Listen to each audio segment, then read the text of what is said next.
What is up, guys? This is the Kentucky postgame show. Please please subscribe. We really appreciate everybody watching and tuning in all the time. We're here with Michael Hunt. What's up, Michael, man? Welcome to the show, man. Thank you. Thanks for having me. You got a nice little shirt on. I don't think it's released. What we got there, man? So what we got is Dillingham. Oh yeah. Yeah. Oh yeah. Man's cold. Dilly, man. Dilly. Dilly. Dilly. Small town guy out of Monticello designed it last week and trying to support local guys. For sure, man. I like to see it. That's fire. You like it? Oh, I'm a big fan of it. Yeah. No, I like it. It says Dillingham. Dillingham. That's not really his name, is it? No, I think he missed some words, but that's like saying he's going ham, right? Yeah. Oh, but if you notice, number 9 in the corner. Oh, that's a good. Okay. Yeah. It's a manifestation. That's what that is. Exactly. Well, manifestation. Dude, I feel like what is going on, dude? Why is your I feel like our chair's messed up a little Why is your chair so I don't know. I just realized that. My fault. Just disregard that. Disregard that I was like shorter than everybody else, because in real life, if we all stand up, I'm taller than both y'all. Yeah. I'm taller than you. Yeah, I wasn't going to say nothing, but not by much. Yeah, I mean, not by much. I can beat you in a race. No, absolutely not. All right. One episode. we can film that. One episode we're gonna do that, and then we'll have everybody bet on that. I don't. Absolutely not. All right. So Kentucky did beat Arkansas. 100. Arkansas scored 102. We scored 111. Oh, yeah. You got that on the nose. You said we scored. I said we scored about 100. Yeah. Did I not say that? You did. impressive. Yeah. Impressive. You were at that game, weren't you? Yes, sir. You're a season ticket holder? First year, and couldn't have had a more exciting team to get my first year with. Yeah. Needless to say. At least he didn't get it on the COVID year where no, I would have. I couldn't even sell them then. Yeah, no. That's crazy. Yes, sir. So you've been to a lot of games? 18 out of 20 would be this year. Oh wow. That's hype, man. That's crazy. That's a big deal. Yeah, hopefully to renew. These boys are sometimes they want to rip your hair out, but most times you can't sit down, always standing. Yeah, that's what's up. Yeah. That's what's up. Yeah, that's dope. That's dope. You got courtside? No. You're supposed to say yes. Let's say yes. No, Cats move up to the 15th spot in the AP poll, which is good. Do you think Kentucky should be ranked higher than 15 though? No and yes. The reason why I say yes is because they're highly underrated. It's a Kentucky team that they've beat some good teams. They've like I said, they've looked like one of the best teams in the country at times. And then there's times where you're like, okay, maybe this is going to be another disappointing year. So I would say yes and no. And another thing that I want to kind of point out is rankings don't matter. Like when have we seen the number one team win it all? So when's the last time that has really happened? You know what I mean? These things don't really happen often. You know, I don't think people should look into rankings as much. Just look at the team. Look at what we got here. We got a special group of guys. I don't ever really pay too much attention to the AP, ranking. The only time I really pay attention is in the beginning of the season, just to see where we're at, in terms of what the team may look like. But once we're in the midst of the season, man, I don't think they matter. I honestly don't really care for them. I think Kentucky's right where they're at. If you look at what happened this past week, we win a buzzer beater. 8 up 8, let the game slip, win by a buzzer beater, and then should have lost to Arkansas, but we got it done. But I think we're solid right now. Like you said, it doesn't matter. Go into March. We're University of Kentucky. Yep. We know what we do. Yeah, it doesn't really matter for sure. Yeah. This is also the first game all year with everyone available. So we've been talking about health, keeping everybody healthy.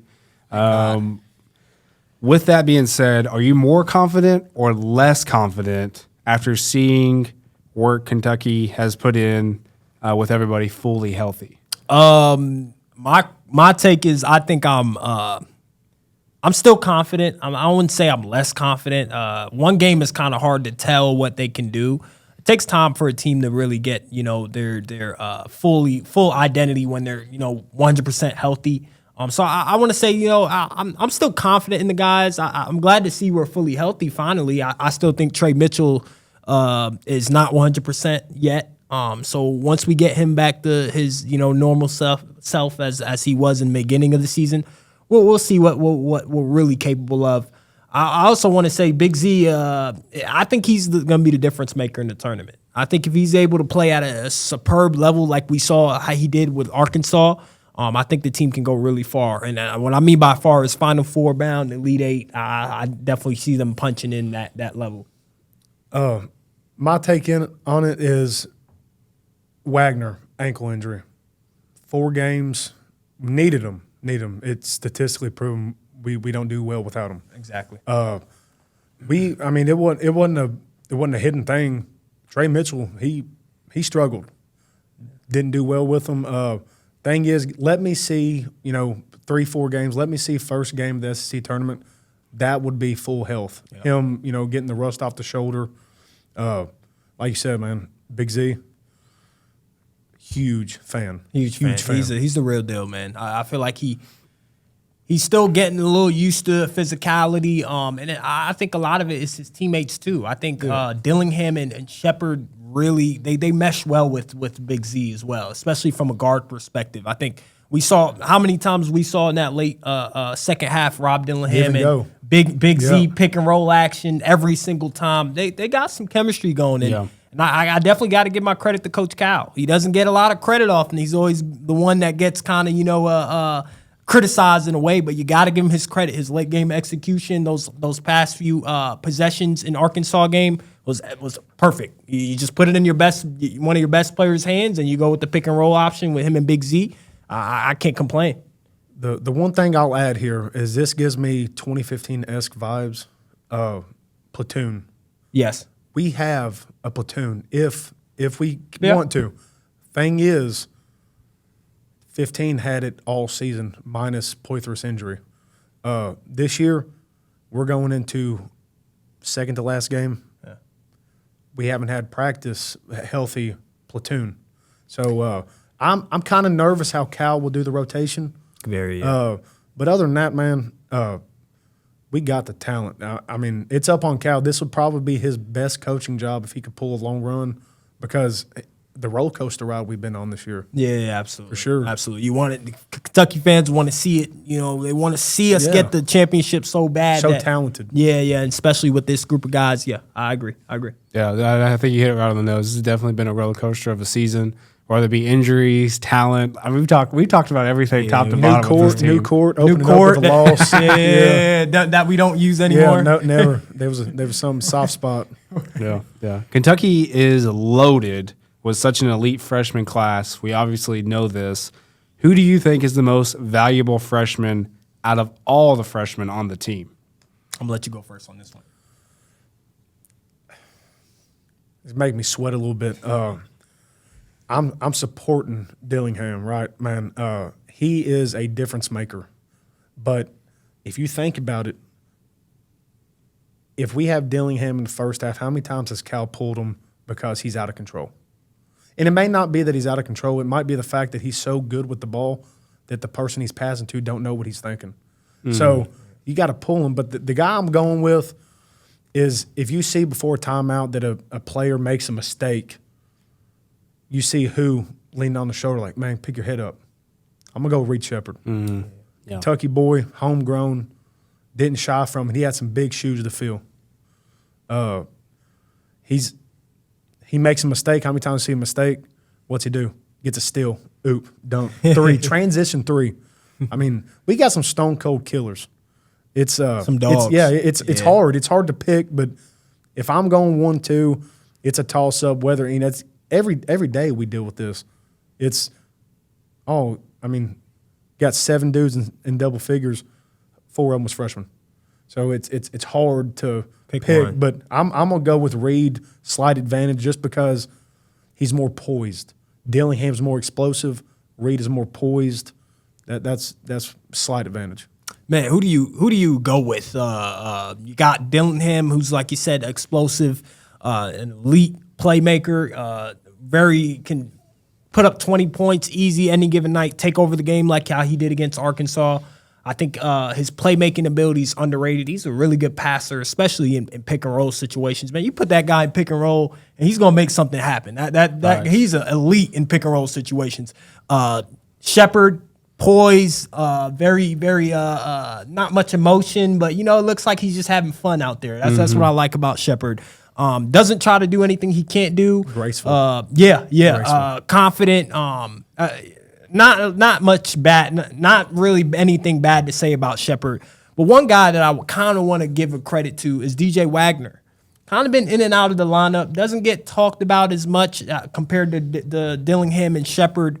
The thing about what I like about Wagner is he's a leader. He's the leader. He's always in the huddles telling the guys, "Hey, we got to do this and that." He has this charismatic energy about him. Like you feel like he doesn't really care. It's not about him. He's about the team. That's what I get from Wagner.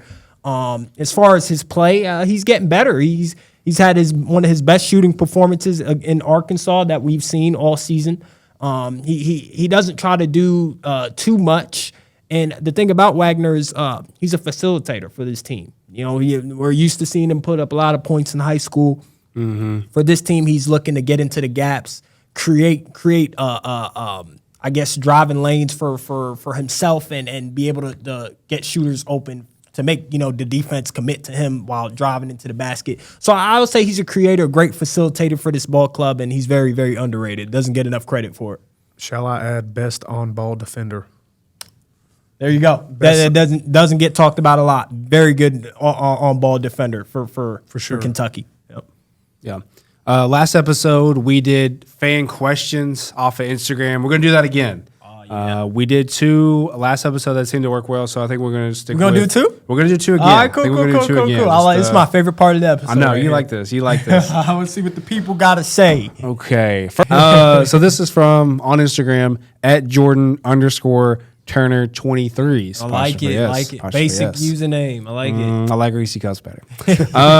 Why did Reed Sheppard look hesitant to shoot the ball after a 32-point game? See, the thing is with Reed Sheppard is he's not necessarily a shoot first point guard. He's actually, if anything, he's a pass first point guard. Mm-hmm. He's looking to get his teammates going. He kind of lets the game come to him early on. But on the other side, keep in mind he can put up 30 points like we saw last game because he's capable of doing that. But yeah, I would say he's not necessarily that type of guy who goes out there and looks for his shot. Cameron Mills, who sat right here, said the same thing. Yep. When I had questions where I was like, why isn't I want to see Reed be more aggressive. I want to see him shoot more than 4 shots a game. And he even said it. He said he's not necessarily the guy who goes out there and says I got to get my shots up. I got to be super aggressive. But yeah, that's my thoughts. I just think he's naturally a pass first guy. He likes to let the game come to him. And, if opportunity presents itself, you'll see him, go take over games and get 30 points. So I want the boy to stay. I think he's a goner. I'm just going to leave special positive thoughts with this question. Reed Sheppard, it's kind of scary if you think about it. We've never seen this man, like you said, attack mode. This team's special because the attackers, other than Reeves, is freshmen. So if you're leaning on a freshman that averages 13 a game to get you 30, what's the ceiling? Reeves gets 20 a game. This man, he's a facilitator, like you mentioned. Yeah. And we need that, but like you said, earlier we talked about he's graceful. It's natural. If finishes through contact, 90% free throw shooter, leads the country, not conference, country in 3-point percentage. And for someone like that to why was he so hesitant? He shot 45%, 100% from the free throw line, still had double figures. Yeah. I mean, it's him. It's his game. So if we need 30, Reed, go get a basket. Yeah. It's in his arsenal. He'll get it. Yeah. I think both of those are really good points on that question for sure. Our second question comes from Hank Fours. Hank 4, and that's with 3 N's. So Hank. Yeah, that's Hank 4. His question is, who gets dropped out of the rotation when it's tourney time? That's a good question. See, we know Cal likes to play, 7 or 8 guys once the tournament comes around. It's gonna be a very good question once we get deep into the tournament. Who do you play? Who do you not play? Who deserves more minutes? Who needs to cut back the minutes a little bit? I don't think we need to debate that. I think once say we lose. This is hypothetically. Mm-hmm. Say we lose. Second round. People are going to have questions automatically. Rotation. Why didn't you play this guy? This guy should have never played as much as he did. Why did you, that's going to pop up. So I don't think we should worry about the rotation as much. I think Cal's going to do what he's going to do, and that's play who's playing the best. Who's having the best game at that moment. Who's having maybe a iffy game, might not having their strongest game at the moment. I think it just really depends on who you want to go with. This team is so talented, you can go with any 5 guys, whether you want to play all freshmen, like we saw late in that Arkansas game with Reeves, and he had the 4 freshmen out there. He had Wagner, I think it was Reed Sheppard, Rob Dillingham, Justin Edwards, and Big Z. Fans like that lineup. But I mean, it really just depends on who you're up against and how the team how the players are playing. You might play a more physical team. You might need 2 7-footers out there. You might play a team like Arkansas and you need to spread them out like we did in that second half. So I feel like it just really depends on the rotation. Fans, we shouldn't get too crazy on who plays more or who not, who shouldn't play as much, especially with this team. This team is too deep for that. I'm gonna add to that. I agree that we shouldn't worry about who gets dropped because we are 10 deep on one team. Mm-hmm. Some of these elite teams, like look at Kansas, guys. Kansas preseason number 1. First time since 2019 that they have dropped out of the top 10. They struggle because they only have 7 and one's injured. They just got them back this weekend. They lost. So can we not enjoy having 10 solid players? And the thing is that gets me is, like you said, it's let's ride it. It's game to game. Who would have ever thought that a potential All-American Antonio Reeves? Now, he's definitely going to be first team SEC. He's player of the year in my eyes. In my eyes too. Got that boy down in Tennessee. Yeah, he's really good as well. What I'm getting at is you've got an potential All-American, definitely first team All-Conference player. He did not play in a game that we were down 9. Didn't play the last 8:48. He rode with who? 5 freshmen. It's a gut. It's a gut call by the guy that's calling the plays. Mm-hmm. We're in here thinking, hey, if it would have went south, hey, why didn't you? But guess what? Gut instinct. That's why he's making $10 million a year. Yeah, trust the coach. Trust the coach. Hey. We're 10 deep. That's all I can say. 10 deep. Let it ride. We're healthy. Let it ride. Best feeling in the world as a UK fan. 10 deep. Hey, while you're gasping for air, getting water, we're subbing back and forth. Subbing. That's what we do.